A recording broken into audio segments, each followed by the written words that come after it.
I love the transforming story, Daryl. It has changed my life. Tell us what you're going to cover in this next lesson. How are you going to build on that first part? What are you going to cover? Well, the first part deals with what we might call the breadth of the story. The creation, the fall, redemption, and consummation. And most Christians understand that the Bible is a narrative from Genesis to Revelation. But a lot of Christians don't realize that the Bible also has a depth. It explains the meaning of what is true, of what is good, of what is beautiful.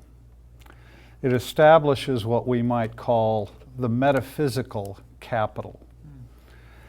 Every culture, every people has a story, but not all stories lead to nations thriving.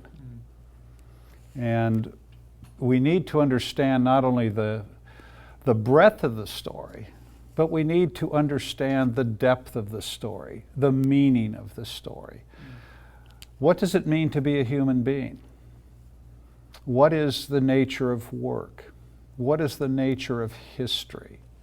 These kinds of things create a mental framework. And as Paul speaks, he speaks of the strongholds of the mind, and it is these mental strongholds that enslave and impoverish people. They don't understand that to be made in the image of God means something.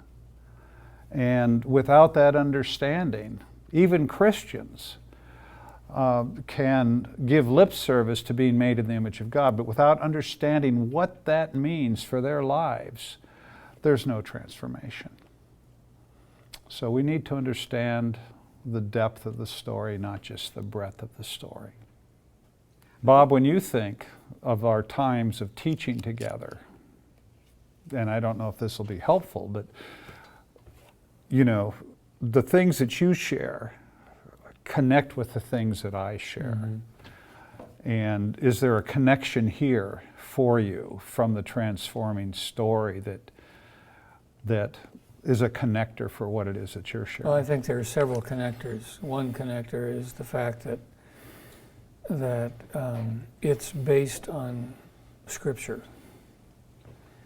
It's not, you know, our story is not just a story. It's not like other stories. It is the story. Yeah. The true story. Truth. You know, other stories, other religions, other cultures have stories. They have their meta-narratives, but they're imaginary. They're false. They're fictitious. Yep. They're not what's really true. Yep.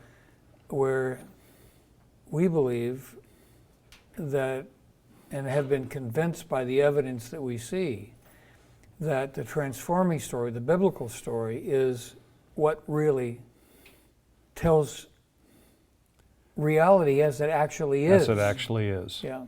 And it's not just a religious story. You know, I think a lot of Christians think of worldview as the story of my religion. It's the story that makes sense of everything. It encompasses it's a story that explains what we see in the world today. And it is that story that explains what we see in the world today that creates the framework for flourishing, for human flourishing, for the flourishing of societies. What's broken and what it means to be healed. To be healed. And to flourish. Yeah, exactly.